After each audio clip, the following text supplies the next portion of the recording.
کہ عرب کے لوگوں میں دو خامیاں تھی.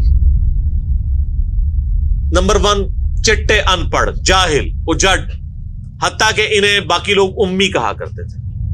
امی نیرے ان پڑھ.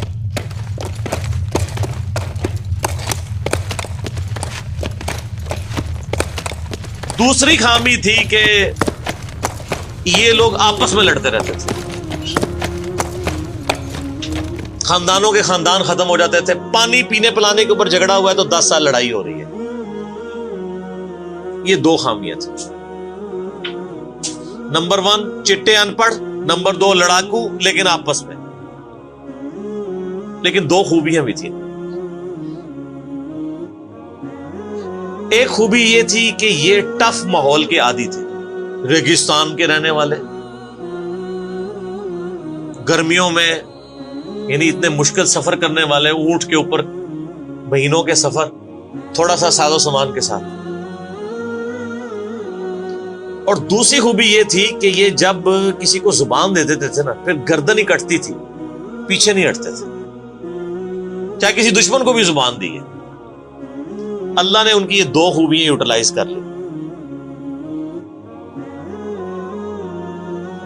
کہ زبان دی اللہ کے نبی علیہ السلام کو انہوں نے، جس نے دی پھر گردن ہی کٹی ہے. اور دوسری خوبی کہ وہ ٹف ماحول کے عادی تھے لیکن لڑتے آپس میں تھے. اللہ تعالیٰ نے ان کی خامی کیسے پوری کی کہ ان کو ایک لیڈر ایسا دے دیا جس نے سارے قبائل کو ایک جھنڈے کے نیچے جمع کر دیا، اور جہالت کے لیے دور کرنے کے لیے ان کو ان کی زبان میں کتاب دے دی. اب جس نے سورہ بقرہ، سورہ نساء، سورہ مائدہ حفظ کی ہوئی ہے، اس کے سامنے کوئی کرسچن کا پادری، کیا یہودیوں کا پادری وہ بیٹھ سکتا تھا؟ جتنے ان کے دلائل تھے انہوں نے وہ زبانی یاد کیے ہوئے تھے. تو وہ لوگ جو اپنے آپ کو سمجھتے تھے کہ ہم بڑے علامہ ہیں اور یہ امی ہیں، ان امیوں نے ان کو علم میں بھی الٹ کے رکھ دیا صرف ایک قرآن کی وجہ سے. اور اللہ نے لیڈر دیا، سارے عرب قبائل جمع ہوئے.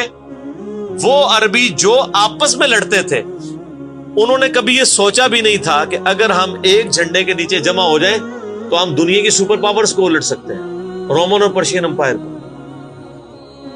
اور دیکھیں سر پھر کیسے الٹا ہے انہوں نے. ودن 17 ایئرز ہر چیز اڑا کے رکھ دی ہے. صدیوں کی سلطنتیں، لاکھوں کی ریزروڈ آرمیز رومن اور پرشینز کی پوری دنیا پہ حکومتیں کر رہی ہیں. جدید اسلحہ ہے، اور ادھر یہ بدو ہیں جن کے پاس اونٹ ہیں، گھوڑے ہیں، تلواریں ہیں.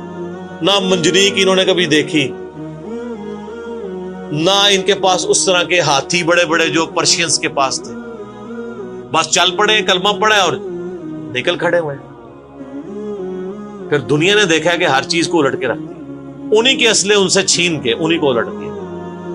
وہ ساری کی ساری بجلی کس نے بھری تھی ان کے اندر؟ اس کتاب میں.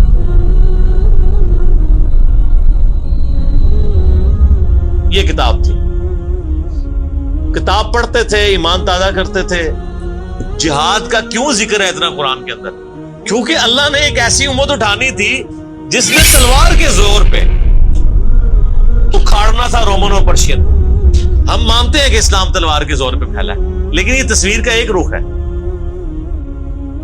تصویر کا دوسرا رخ یہ ہے کہ جو بدماش صدیوں سے دنیا پہ حکمران تھے اور لوگوں کی رعایا کا استحصال کر رہے تھے، اپنی رعایا کا، ان پہ انہوں نے اتنے ٹیکسز لگائے ہوئے تھے. ان کو اکھاڑنے کے لیے کیا میٹھی میٹھی باتیں چاہیے تھی؟ طارق جمیل صاحب کے لیکچرز نے رومن اور پرشین امپائر اکھاڑنی تھی. یہ تو ان لوگوں کے لیے مسلمان ہو چکے ہیں. بدماش کب اپنی پوسٹ چھوڑتے ہیں؟ ان کو پھر اسلحے کے زور پہ ہی اکھاڑنا تھا. اور پھر اللہ نے صحابہ کرام کی تلواریں مسلط کی ان کے اوپر. جب اکھاڑ دی، فریڈم آف ایکسپریشن مل گیا، پھر معاملات سیدھے ہو گئے. اس زمانے میں بادشاہ کا دین رعایا کا دین ہوتا تھا. اگر کوئی رعایا کہے نا کہ میں بادشاہ کے دین سے الگ ہوتا ہوں، قتل ہو جاتا تھا. آپ پتہ عیسائیت کیسے پھیلی ہے؟ یہ تو سارے بت پرست تھے. کانسٹنٹائن 2 جس کے نام پہ قسطنطنیہ شہر تھا جو بعد میں مسلمانوں نے فتح کیا، سلطان محمد فاتح نے، ٹرکی والوں نے اس پہ ایک فلم بھی بنائی ہے، اردو ڈبنگ کے ساتھ ہے، ایک ہی نشست میں آپ دیکھ سکتے ہیں 2.5-3 گھنٹے کی. جو فلمیں دیکھتے ہیں ان کے لیے، مولویوں کے لیے نہیں. تو اس نے وہ قسطنطنیہ فتح کیا، پھر اس کا نام استنبول رکھ دیا. وہ کانسٹنٹائن 2 جو تھا وہ کرسچن ہو گیا تھا. چونکہ وہ کرسچن ہوا تو پوری رعایا 3 براعظموں میں پھیلی ہوئی وہ کرسچن ہو گئی. ایسے کرسچینٹی پھیلی ہے. تو رعایا کو وہی دین رکھنا ہوتا تھا جو حکمران کا. پہلے حکمران بت پرست تھا، عیسائیوں پہ ظلم ہوتے تھے. بعد میں جب حکمران ہی مسلمان ہو گیا، اس زمانے ظاہر عیسائیت اسلام کا ہی نام تھا، تو سارے پیچھے اس امام کے. یہ بڑا خطرناک معاملہ تھا. دوسری طرف پرشین جو ہیں وہ آتش پرست تھے، ان کے نیچے آتش پرستی کا دین چل رہا تھا. تو یہ پھر ضرورت تھی کہ فریڈم آف ایکسپریشن دیا جاتا.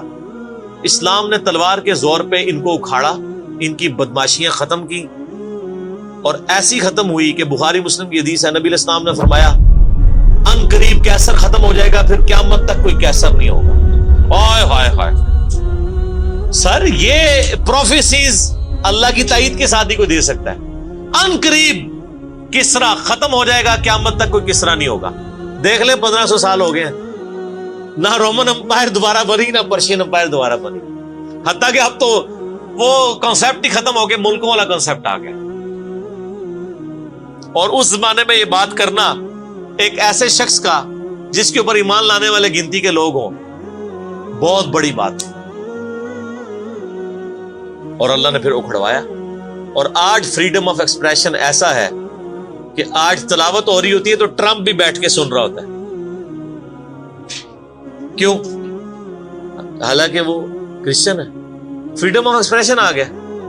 آپ جائیں امریکہ میں، آپ کسی مارکیٹ میں مسلح ڈال کے نماز پڑھے، کوئی آپ کو منع نہیں کرے گا. الٹا آپ کے ساتھ سیلفیاں بنا رہے ہوں گے کہ یہ کیا ہو رہا ہے. تو پہلے کوئی سوچ سکتا تھا کہ فرعون کے سامنے کوئی نماز پڑھتا؟